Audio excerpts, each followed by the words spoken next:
What is going on, YouTube? It is your favorite gamer here, Above Average Cody, here to do another deep controller settings dive. Not on Halo this time, here on Call of Duty Vanguard. We're going to go through every single controller setting here to help you guys dial in your controller so that it feels the best it possibly can. Here, multiplayer on Call of Duty Vanguard. Now, we are going to dive right in. Obviously, guys, we all know horizontal and vertical stick sensitivity. It used to be the only settings you had power over in first-person shooters, but now things have gotten much more complex. Personally, I like running 6.6. Most of the pros run really around 4 to 8, as mentioned in past videos, guys.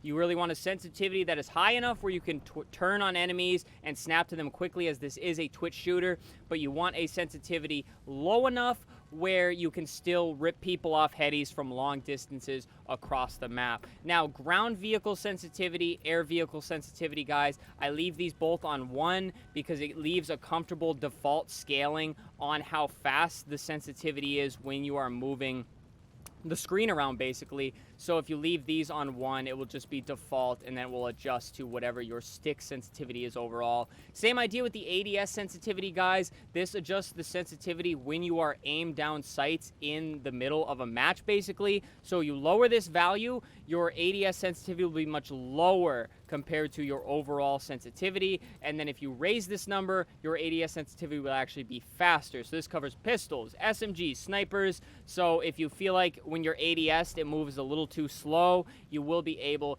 to increase that. Now, as I mentioned, this covers every gun, AR, SMG, sniper rifle. You can actually customize each scope in the game. So if you're running a 2x reflex on your AR and you feel like it's a little too slow, you can adjust that specifically. Your high zoom sniper rifle, guys, if you want that ADS changed without affecting the sensitivity of anything else, you can change that. Personally, I leave everything on 1 because it leaves a default scaling and something I can get used to. And then when I switch to a new Call of Duty, I don't have to play with all the settings. Obviously, we have Vanguard and we have Warzone. If you change a setting on 1, you're going to want to change a setting on the other so that it doesn't feel comfortable, because you don't want to have a high sensitivity on your sniper rifle in Vanguard and then go to Warzone and you're like, what the heck is up with my sniper? It is because you adjusted the sensitivity and you got used to something weird. So personally, I just leave all of this default. Now, the button layout preset, guys, I do leave on default. I use paddles on my back to cover my ABXY. I do not play tactical or anything like that.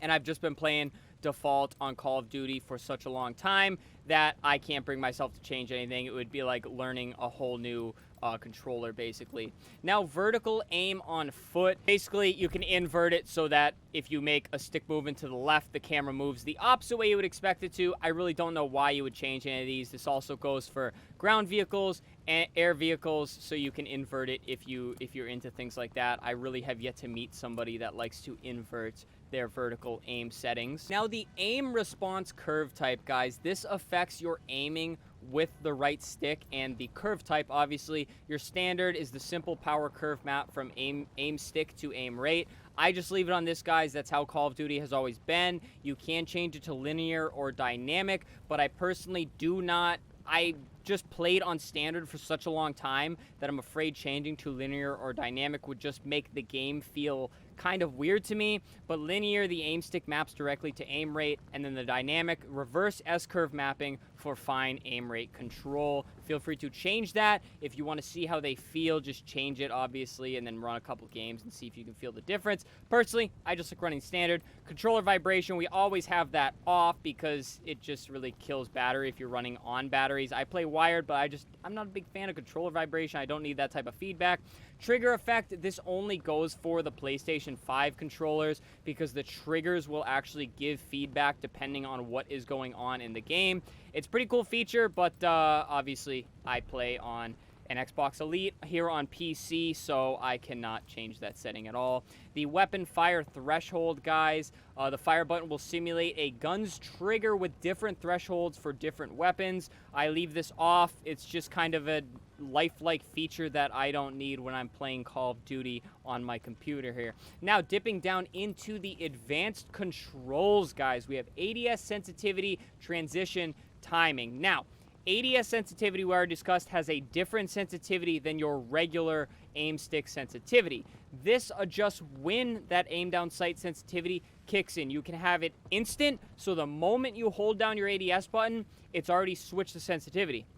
You can have gradual, where the transition from your regular not ADS sensitivity gradually switches into the ADS sensitivity, or you can have after zoom. So once ADS is completely locked in, that is when the sensitivity changes. This isn't really a big change, but instant is the default setting. So the moment you touch the left trigger, you are getting that ADS sensitivity. No transition or anything like that. You're not waiting till after you zoom.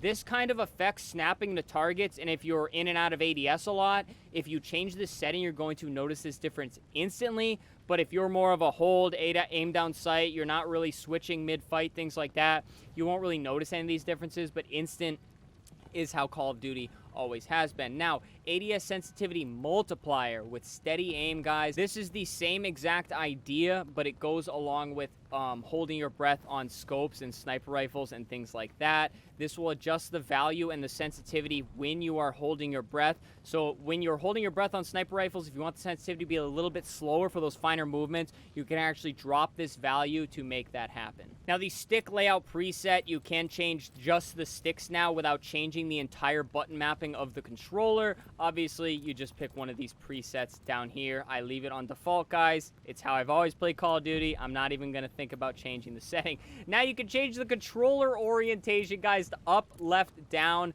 or right. This controls basically which way the sticks go.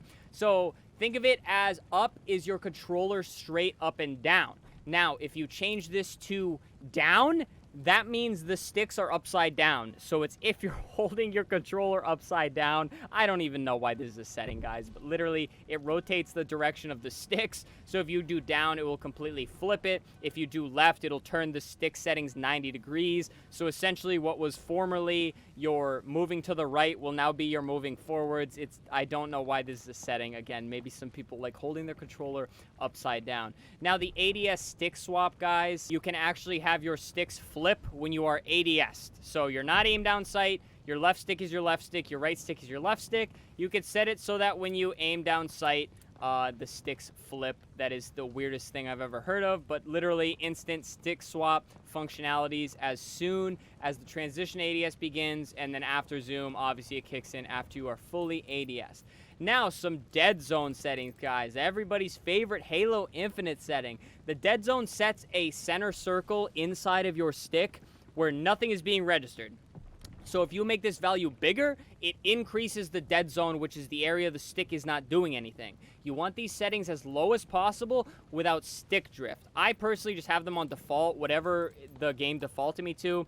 For the left triggers, actually, they're on 1313, and then for the sticks, I have them on 2020. And I realized I was pointing at the triggers when I was talking about the sticks. So these are the two I was talking about, where the stick, you want them as low as possible. If you have stick drift, you raise this value, and if you're trying to find the value that works, guys, you lower the value until you do not have drift. So basically, let's say I go to 10 and I have stick drift, I'm going to find a value somewhere between 10 and 20. Now, the trigger input dead zones, guys, this is basically if you're touching the trigger down and it's not doing anything. It's the same idea. It's the little window the trigger has where it's not doing anything. That is the trigger dead zone. So if you're having trouble keeping guns full auto and things like that, you would lower this value. If you're kind of just having trouble, like when you're touching the stick down and it's not doing anything initially, you're going to want to raise the dead zone so that you can make the dead zone smaller, basically, so that the trigger just reacts better. And now the left stick max input dead zone. This is where the stick is such that it registers the maximum input. You're going to want this value all the way up. It appears to default to 99 out of 100. I do not know why. If you make this value lower, guys, you will have to push the stick further to hit the maximum input. So obviously decrease the value to reach maximum input with less physical stick input. Basically, the dead zone covers where the stick register starts. The max input covers where the stick ends. So you can make it smaller so that there's less of a stick throw area, but it reduces the amount you have to kind of make those finer movements, because if you lower this value a lot, the littlest touch of the stick is going to register your max input.